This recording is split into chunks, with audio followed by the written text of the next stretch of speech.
Hello, magandang umaga po sa inyo. Ngayon po ay ipapakita ko ang demo sa paggamit nitong automated BOA. So ito po, pwede po nating palitan yung mga headers po dito. Pero dito po sa ginawa ko is pinix ko na po yan. So kahit po hindi nyo na po yan palitan. Dito po is example lang po.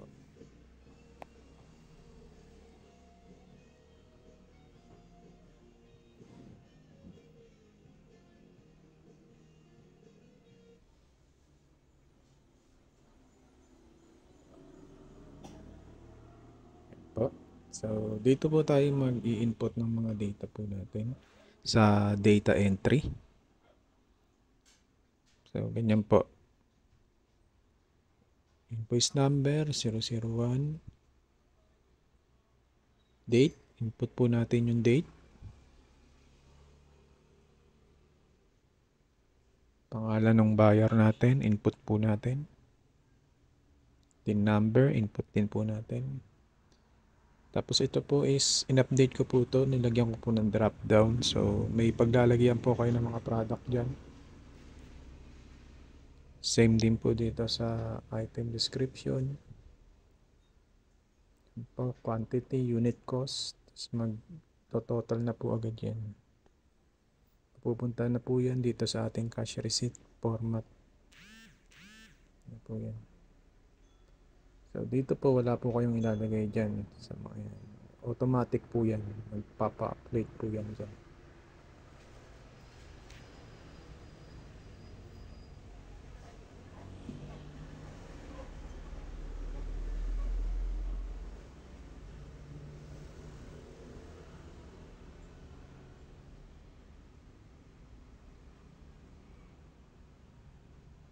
Naman po yung sample service invoice.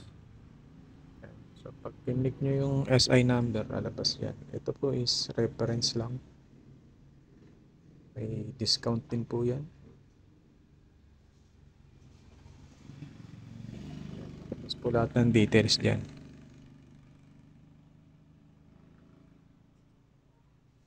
Wala rin po kayong i-input dito. Automated po siya. Ito naman po yung disbursement sample natin. So yan po. Dito yung date. Particulars. Yan po. Bigyan ko po kayo ng sample.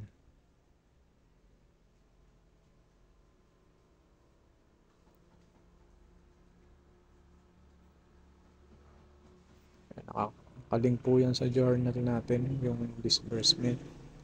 And yung sales po. Nakakalink po lahat yan.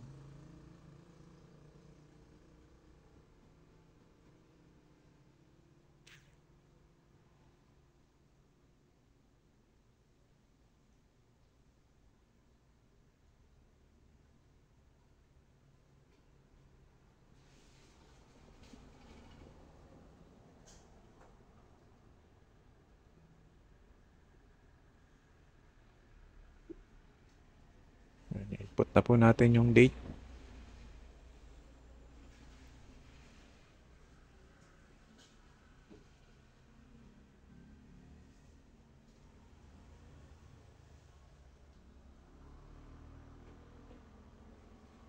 So, pipili tayo ng expenses type. Sample is rent. Amount. Hanggang dyan lang po tayo sa cash amount nag-i-input. Kung saan na po siyang pupunta sa rent column. Tapos mapupunta rin siya sa journal. Kayo na lang po yung maglalagay ng description. Nakalagay naman po yung account rent.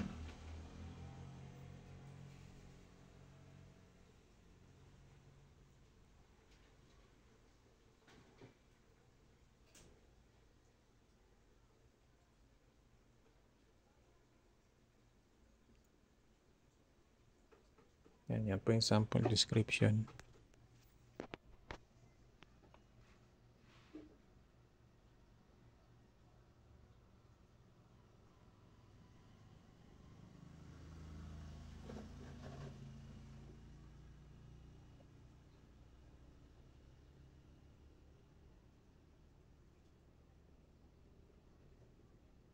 Dito naman po tayo sa ledger, yan automated din po yan. So ito po is per month, kung ari September. September lang po yung lalabas rito.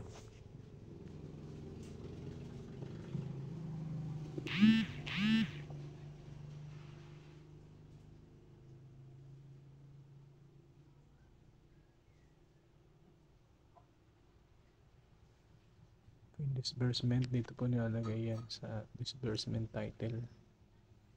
Ito po kayo mag-i-input kung ano yung mga expenses nyo. Ayan. Tapos pipili po kayo dyan. Drop down po yan. So dyan nyo i-input yung expenses nila.